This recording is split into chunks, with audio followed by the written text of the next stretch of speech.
Praise the lord. దేవుని పరిశుద్ధమైన నామమునకు మహిమ కలుగును గాక. దేవుని పేరట మీ అందరికీ శుభాభివందనాలు. ఈ ఉదయకాలము దేవుని వాక్యాన్ని విందాం. యోబు గ్రంథము 4వ అధ్యాయము 7వ వచనము. జ్ఞాపకము చేసుకొనము, నిరపరాధి అనే ఒకడు ఎప్పుడైనా నశించినా, యథార్థ వర్తనలు ఎక్కడైనా నిర్మూలమైరా.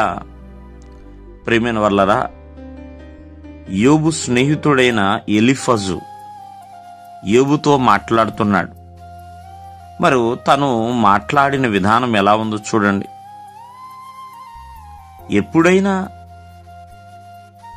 నిరపరాధులు నశించారా, యథార్థవంతులు ఎక్కడైనా నిర్మూలమయ్యారా అని మరి మాట్లాడుతున్న విధానం ఒకసారి మనం ఆలోచన చేస్తే నిజమేనండి.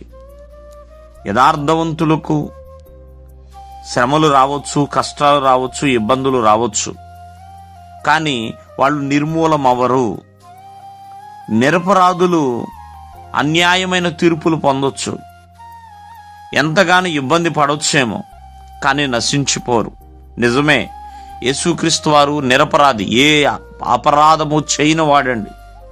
పరిశుద్ధమైన జీవితాన్ని తాను జీవించిన వ్యక్తి. మరి అతను అన్యాయమైన తీర్పుకి గురై ఉన్నాడు యేసుక్రీస్తు వారు. కానీ ఎక్కడా కూడా ప్రేమైన వర్లరా నశించిపోలేదు.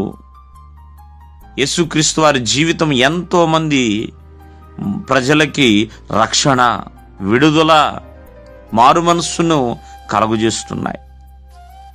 యథార్థవంతులు ఎప్పుడు కూడా నిర్మూలమవరు. యథార్థవంతుడిగా జీవించిన యేసేపు తన జీవితంలో ఎన్నో ఆశీర్వాదాలు చూచి ఉన్నాడు. అందుకనే తేమానీయుడైన ఎలీఫజు యోబుతో, తన స్నేహితుడైన యోబుతో ఇలాగ మాట్లాడుతున్నాడు. యోబు, జ్ఞాపకము చేసుకో, నిరపరాధి అయిన ఎవరైనా నశిస్తారా, యథార్థవంతులు ఎప్పుడైనా ఎక్కడైనా నిర్మూలమయ్యారా అన్నట్లుగా. కావున ఎలీఫజు మరి ఇచ్చిన ఆలోచన కావచ్చు యోబు జీవితంలో చాలా ప్రాముఖ్యమైనది. ఎందుకంటే ఎలీఫజుకు తెలుసు యోబు నిరపరాధి అని. ఎలీఫజుకు తెలుసు యోబు యథార్థవంతుడని. చూడండి, తన స్నేహితుడు ఎదుట యోబు ఏ రీతిగా నడుచుకున్నాడు. కావున ఈ ఉదయకాలం ముందు జ్ఞాపకం చేసుకోండి.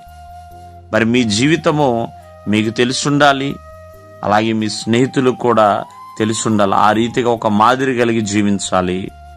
మాదిరి అయిన మరి యోబుగా ఇక్కడ మనం చూస్తున్నాం. దేవుడు మిమ్మల్ని ఆశీర్వదించును గాక. ఆమేన్.